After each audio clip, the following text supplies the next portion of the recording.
Now let's talk NPK and how it works. The first one is nitrogen. That feeds your stems and your leaves, aka solar panels. The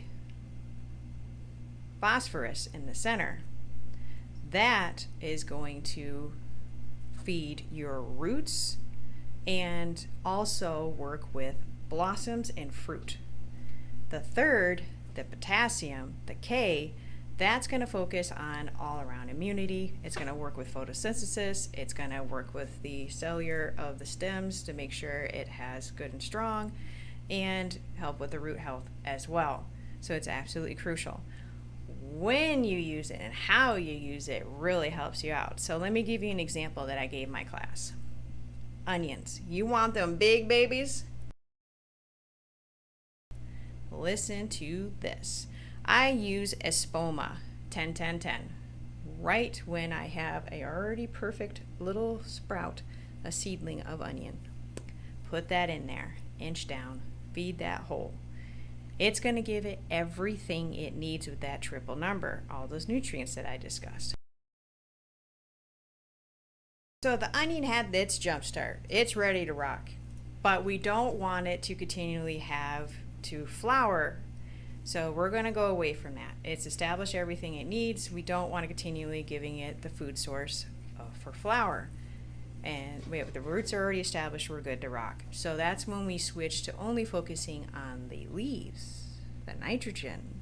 For the rest of the season, I only feed blood meal. And then towards the end of the harvest, you're going to notice lots and lots and lots of leaves. The more leaves, the more layers of that onion. That's how it works. Synthetic fertilizer versus organic. Why you want to choose between the two. Okay, so organic, especially if you work with Dr. Earth or Espoma, non-affiliation, use it for 20 years now, and I love them because they have the best practices. And they have more stuff available. Sometimes you got to roll the dice, and I kind of was a rebel here, and I didn't test my soil and figure out what's going on. Dr. Earth has a slow release formula that's patented. They also have that awesome fungi I talked about earlier, ready available.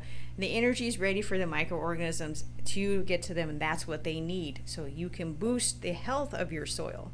Synthetics go right for the plant, help it quickly, have a lot of salts. Too much salt built up. Say, for example, think of a tomato plant. If it gets clogged with all of that hard mineral going in, what is it going to do? It can't absorb the nutrients to get to where it needs to be, right? And it slows with watering too. We don't want that. Liquid versus granule. Liquid, even organic, is going to give you what you need quickly.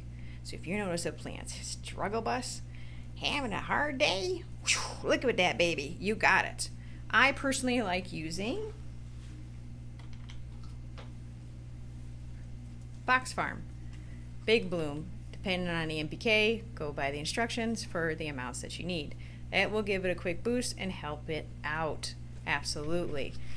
The other thing too is, like, how often do I feed? Well, when I did a slow release granule, it's feeding over a period of time, right? So I don't constantly have to do it. I usually go between 3 to 6 weeks, pull back the mulch, put in my granule, scratch it into the soil because we don't want it to mold. That's a mold that we don't want. Leaf mold's awesome, by the way. And then you can put the mulch back, and it's going to be available every time you water. Plant tones.